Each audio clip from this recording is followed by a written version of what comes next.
Alrighty, it's me, ADRI.V, the Go Getter, back at it again for another episode of the G Code. I hope you have subscribed to the podcast. It's one of those podcasts that you do not want to ever not be on top of, okay? We're giving it to you weekly. And with me, I have a young woman. I say young woman, although she is old in wisdom because she knows so much. And I got a chance to connect with her when I had my chance to intern at BET in like 2007. And then coming back in 2008, she was working with the show I was on called The Black Carpet. And she just was one of those bright souls that I immediately connected with. And I felt like I had to stay connected with her even after my internship was over in life. And her name is Kristen Carter. Welcome to the G Code. Hi, how are you? I am absolutely good. And I consider it an honor for you to be on here with me. Thank you. Thank you so much for having me. Absolutely. So, I want to start off by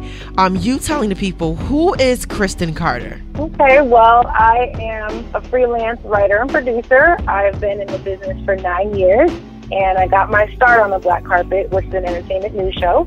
So Adriana was our intern at the time that I was the head writer for the show. And since then, I've gone on to write for other shows like America's Best Dance Crew, Making the Band, the live finale.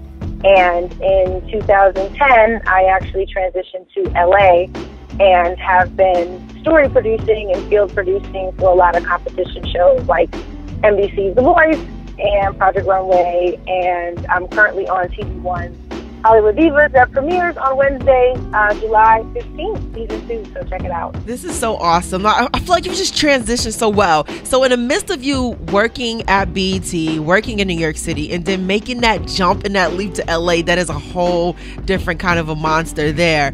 Talk to us a little bit about and share with us your experience of working in New York City and at BET, and how were you even able to get a foot in the door? Well, I got my first internship at BET. I was 17 years old, so I was a high school senior. Actually, I had just graduated from high school and I was going to college in the fall. And so that summer I worked for the production manager for 106 & Park and Rap City. And at the time, the internship program had a bunch of people who wanted to be in the audience for 106 & Park and were very excited about the celebrities, and I really was not. I love music, and it was why I wanted to do 106 & Park, but I really wanted to learn the ins and outs of production. So day one or day two, I remember going up to the internship coordinator and basically saying, if I'm going to be sort of standing around, then I want to do something else. Yeah. And so they said, well, let me send you to our production manager, and she's about business. Her name is Joy Tin. She is now the executive in charge of production for Real Housewives of Atlanta. Wow. And she was my first mentor. And so she knew I was really serious about learning. And at the time, I took calls and managed her office and helped her organize her office because they had just moved from 106 & Park to their BET offices that they're in now, even today. And so that was really where my journey began. So I interned at BET in high school, and then in college, I interned at ABC and PBS, my final semesters in school. But I always kept in touch with Joy, always kept in touch with the people that I met at BET. So when I graduated, I was able to have a conversation with her about what I was interested in doing. I didn't want to do production management. I really wanted to do creative production and writing. And so from there, I met a couple of people. There was an opportunity at the Black Carpet, and I submitted my senior thesis from college. And I also submitted the writing sample that I had, which is just so funny because your college writing samples, of course, are just like baby samples. Yeah. And so I was like, well, this is what I have, and I'm willing to take a writing test and do what needs to be done. I also watched Extra and Entertainment Tonight to get prepared for my writing test. So basically, I came in, gave them my samples, did a writing test on a couple topics, and then within about a week, I found out that I got the opportunity. So that's how I got started. I know that was not a nutshell, but that's how I got started. But you know what? It really speaks to your relentlessness of wanting to be in that industry. You really pointed out some key codes, which was staying in connection with the people that you made relationships with and being diligent and, doing the work when it comes to perfecting a craft in an area that you wanted to pursue. You know, nowadays, some people don't really quite understand that. And so, you know, my question would be, how did you even know that you wanted to get into writing more of the component, you know, and really having such a love for it? Because there's some people, when they first starting out in high school and college, they have no clue what they want to do. And then secondly, and really having an idea of what to do to pursue it. Well, for me, I was always someone who loved telling stories through the years. So when I was little, I grew up dancing and I grew up writing. I would tell short stories and get my mom, you know, get my mother and my grandmother in our living room and perform for them. And so I always knew that I had a love for the performing arts and for telling stories. And as I got older, when I was in high school, I asked myself, what is it that I love to do? If I didn't get paid for it, what is it that I really, really love to do? And that's really how I figured out that I wanted to do writing. So I was really into award shows and music specials. At that time when I was coming up, you know, BET and MTV and VH1 actually had like Behind the Music. Yeah, I remember. They still do it a little bit. Yeah, and had MTV's Diary, and I always loved finding out about our artists. And so when I got into the game, it was really, I love telling those stories, and I love music.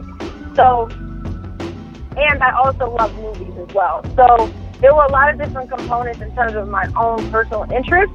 And when I was younger, I just instinctively, it's so funny when I ended up meeting some of my bosses and the executives at Viacom. A lot of those people I had watched grow because I was obsessed with watching credits. Right. So many people come up and they say, oh, I want to work in television or film, and have no idea, like have not even really studied anything. They feel like, you know, they can say one thing and then all of a sudden they get it. But for me, I really studied, like, oh, this person was associate producer on this show. Oh, wow, now they're supervising producer. They really, you know, they roam. Like, I was paying attention to that stuff when I was in high school.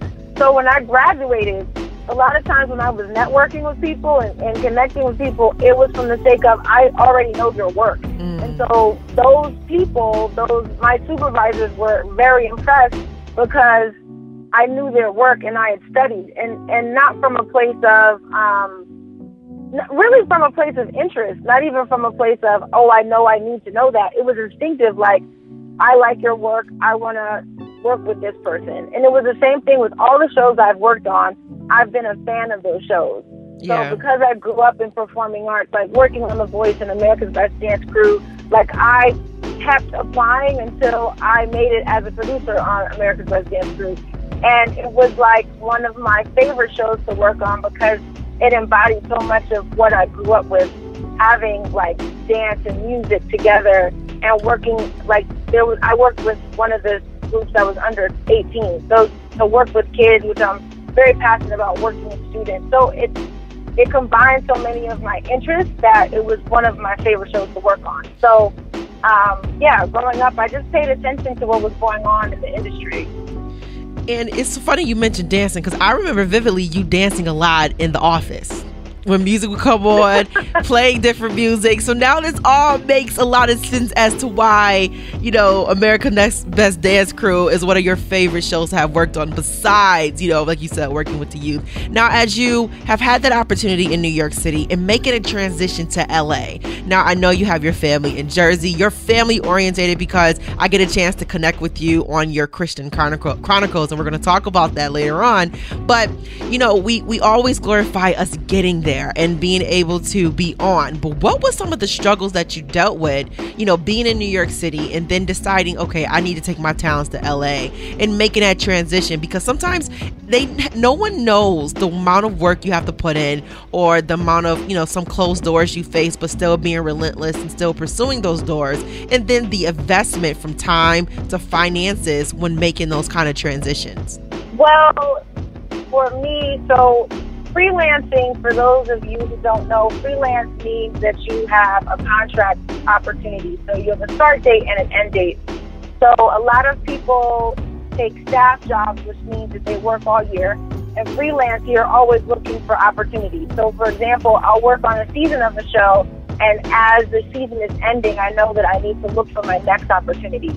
So for me, after the black carpet, after I stepped away from the black carpet, it was the first time that I was freelance and really looking for opportunities every couple of months. So I remember that transition vividly because that was also around the time that the recession hit really badly. Yeah. So I was out of work along with a number of people that I knew, mentors included. A lot of us were looking for opportunities and we were all sitting at home. So in 2009, it was the first time I ever thought, maybe my goals won't happen. Like maybe what I thought the industry really isn't what it is. And so that was really the point where I started to think, what is it that I want to do with my career? Why am I a writer? Why am I a producer? And I spent that time actually writing my first feature film. Yes. So what I neglected to mention in my intro was not only am I a writer-producer for non-scripted and competition and whatnot, I'm also a filmmaker as well. And so that was born out of making sure I was using my time wisely while I wasn't working. So I was writing my film while I was at home, and then I applied to the screenwriting fellowship in LA. And simultaneously, I understood that during the recession, I wasn't going to get hired just as a writer. I needed to have other skills, and so I needed to be a writer-producer. So I looked for opportunities, even non-paid opportunities at that point. And mind you, I'd already been in the business for 2 or 3 years. Yeah. So I was taking opportunities so that I could figure out how to be a writer-producer and just be marketable. So I remember I took a PA opportunity on Hip Hop Honors, which is a show special for VH1, because there were no opportunities, and I knew, okay, I need to really get into production. I need to make sure that people know that I'm more than just a writer. Right. Sidebar, now folks are always looking for writers. Like, folks are always looking for what's not available at the time. So now I get tons of calls for writing and producing, but at the time, people were looking for producers who could write. And so I remember taking a PA opportunity, working for Hip Hop Honors, and then after that, I got an opportunity to work on The Deal, which was a hip-hop show for BET. I remember. And at the time, that show had replaced Rap City, but the time slot changed. So initially, the show was on at like 5 p.m., and then I don't believe the show was doing well, but they wanted to keep the format on. So The Deal moved to 2 a.m. in the morning. And so my team had the responsibility of coming up with content that would have people stay up at night. And it's so funny because The Deal wasn't necessarily a hit show, but because of the fact that it was 2 a.m., we didn't have a large budget, all of our staff members got an opportunity to do everything. So on that show, which was a small show, I got the opportunity to produce and handle shoots and deal with managers and work on logistics. And that's really honestly where I sharpened my skill set in terms of being a producer. So being on that show is what got me prepared to transition to LA. So I got into the screenwriting fellowship, and then simultaneously I also got an opportunity to be a story producer. So I'm trying to explain both tracks at once because it's okay. It's really, We're here for that. To me that people know. Yeah, it's really important to me that people know, like, sort of independent film and what goes into that, but what also goes into freelance and being a freelance television writer and producer. And so once getting to LA, that's a whole different kind of an atmosphere, a kind of different life that is different from New York City.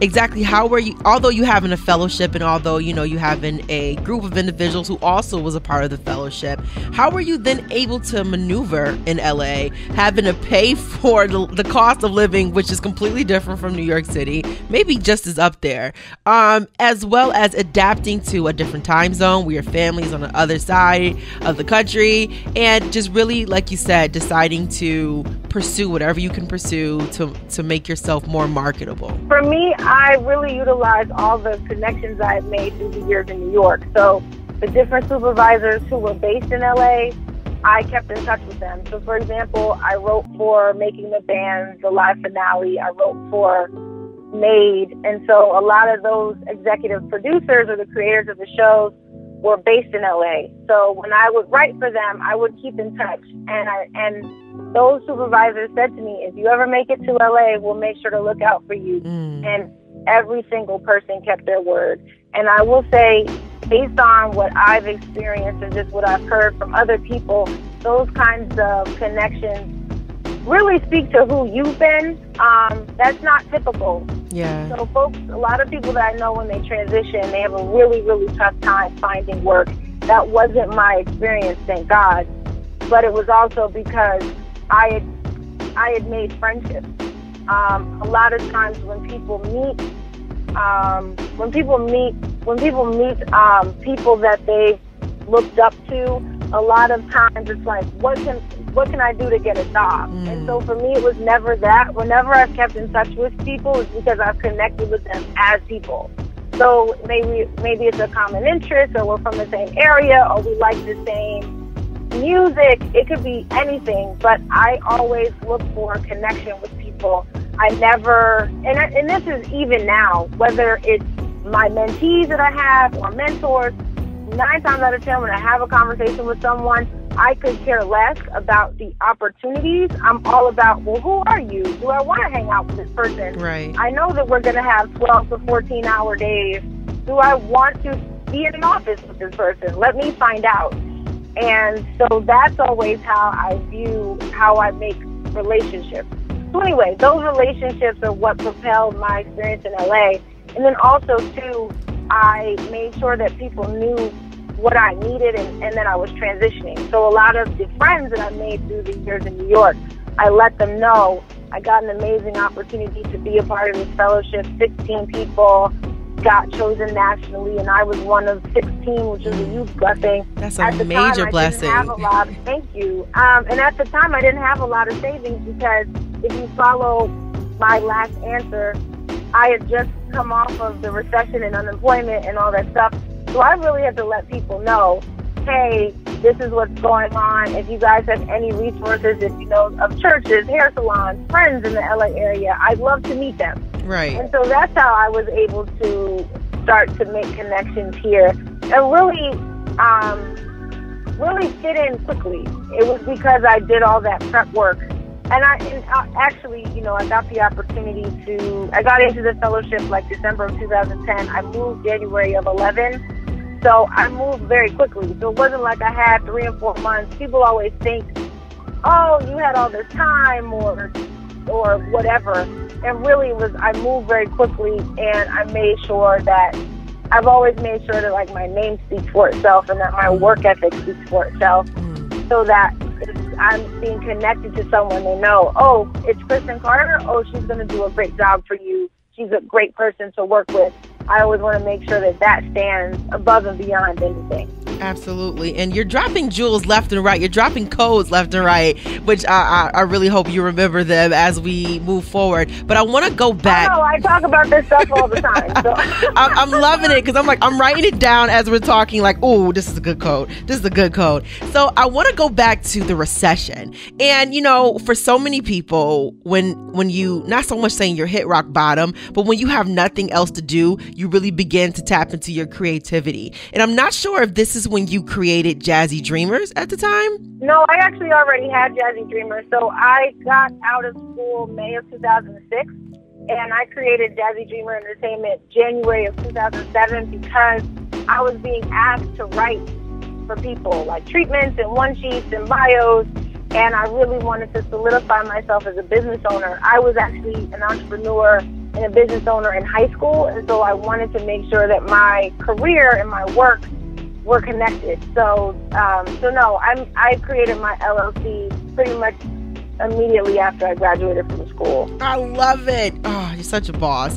And so, but I feel like you really begin to push it more because then you got your website, you had another series I remember you really working on. And so going back to the recession component, like you said, really developing and having that idea, why am I doing this? Why am I here? Because I feel like we all have hit a place like that. Why am I here? Why am I doing this? And, what am I doing it for? The bigger picture.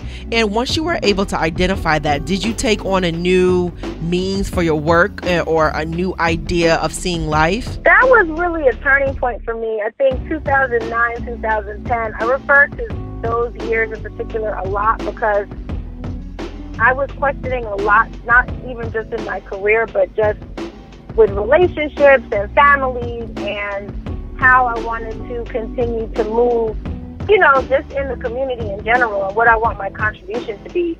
Right. And so I always get excited for people when they feel like they hit their rock bottom, because that's normally, as you said, I think that's when the toughness comes out and you begin to understand why you're even here. And so for me, I always knew, even when I was in high school, I always knew that I wanted to uplift and empower others through my work. I didn't know what that meant in high school, though. And Right. So I think as a storyteller and as a filmmaker now, I always want to, I've heard this saying before, you want to get people laughing and stick truth in their mouths. And so that's something that I've always wanted to do.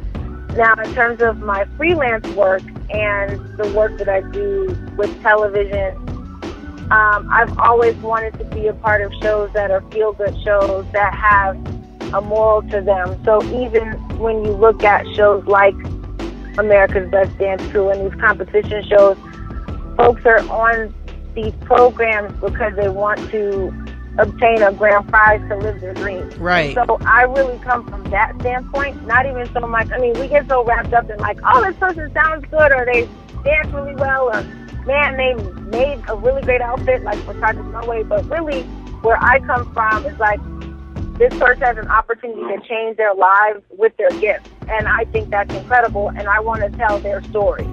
So that's how I've really tapped into what shows I'm going to go after and what I really enjoy. But no, 2009, 2010, I still talk about that year, and at this point, that's 6 years ago. But it really defined me as a woman, more so than just an artist. It really defined who I am and what I want to stand for. I love it, the positivity, and I just feel like it glows throughout your persona and who you are and in every pursuit. And like I shared before, I had a chance to be pulled into your circle with your Kristen Chronicles, and which I tell you all the time, like I can't wait for your book to come out and it'll be Kristen Chronicles and you can literally get all the emails you sent out, because they have always been motivational, encouraging. You give an insight of your struggles. You give an insight of what's going on. And, I think about when you made your transition to LA and you were talk about the differences and the small things of having to figure out what time to call home, or calling someone on the other side, and the difficulties of not being there during holidays and really pursuing your dreams during that time. And, that speaks so much volume to you as a person, that you were able to bring in and encourage other people through a computer. We were miles away, and I will always try to text you afterwards, like, Kristen, that just really hit me right on the spot. Thank you. I needed that. And so when you spoke about wanting to be connected to feel good things and stuff that involves people pursuing what they want to pursue and just encouraging and uplifting, that is exactly what the G Code is all about. So as we wind down our time, I feel like, minutes go so quickly when you're really enjoying conversation and having fun. As we, look over exactly what you shared with us, what would be some of your key G codes that you feel that everyone should really keep in mind when pursuing success? I think it's really important to always stand for something. If you don't stand for something, you'll fall for anything. And I learned that very early on. I think a lot of people, especially in a day and age where pop culture and social media likes and everything sort of run rampant, a lot of people will just do anything for the notoriety. And I have found that when you chase that, you don't have a long-lasting career. And not just long-lasting career. I mean, what else do you really have to say, and what do you need, what do you even contribute to society? What makes you different? And so for me, it's really, really important to uphold your character and really uphold your crown, because we really all are here. We all have something important to do. We all have something special about us, and we don't need any more copycats. Absolutely. So for me, I think that's really important. I also think it's really important to establish being comfortable with communicating. Again, we live in a day and age where texting and being on your phone and looking at your phone is really the thing. But I'm like so old school, and don't get me wrong, like I love to text, but I'm really old school in terms of getting to know people and looking them eye to eye in the face and really understanding, like, and being discerning about who do I want to spend my time with, who is my tribe, who are the people that are going to nourish my spirit and who feels nourished by me. That's really important. And I'd also say always know that if you have a dream in you, that is your mission, and God put you here to birth it.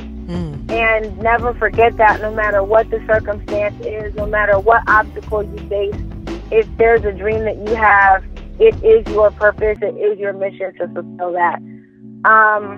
And then lastly, my favorite movie is Sister Act 2. I get a lot of jokes about this all the time. Why would they joke? Sister Act 2 is my ultimate favorite movie because Whoopi Goldberg said, if you can't think about anything, she's talking to Lauryn Hill at this point, but it's like, if you can't think about anything but singing first, you're supposed to be a singer, girl. Like, she says that phrase, and what she means by that is the same thing that I just said. If there's something that's on your heart, if there's something that always follows you, that is what you are supposed to be doing. And I think a lot of times we get tripped up in what other people want us to do or what's convenient or what's easy, but really go for it, no matter what it is. So I know that was a few things, but those would be my four G codes.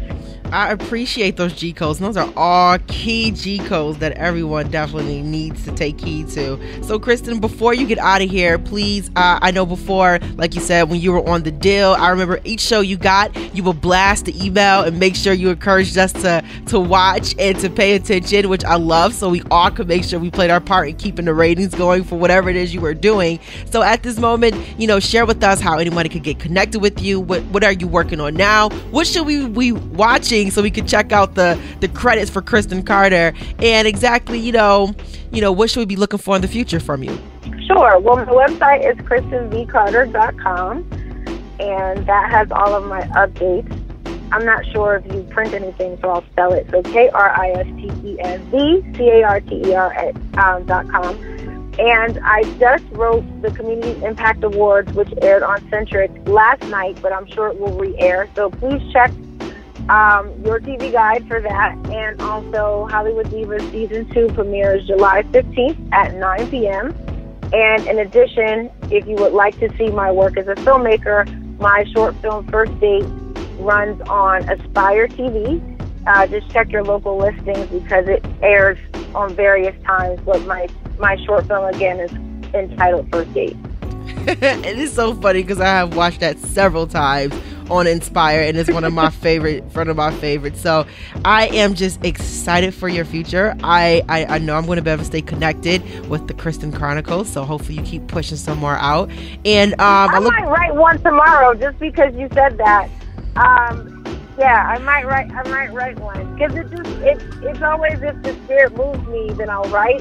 And I've actually been writing a lot more on Facebook in terms of like motivational things. But I'll write a Chronicle Tomorrow because you've been asking and several people have been asking. It's like we need it. It's like once you're used to getting something, because like myself, and I'm sure the people that are connected to you in your circle, you get excited when you hear stories of everybody else pursuing their dreams, depending on the kind of person you are. So it's an excitement, like you live through other people, and that the more individuals you're connected to who are really making things happen, that means you're in the circle of things happening for you. So it's really a blessing to see other people be blessed, and it's really just a happy time to receive an email like that. So yes, please get to it, and I just can't wait until 2016, 2017, you say, hey, I'm dropping my book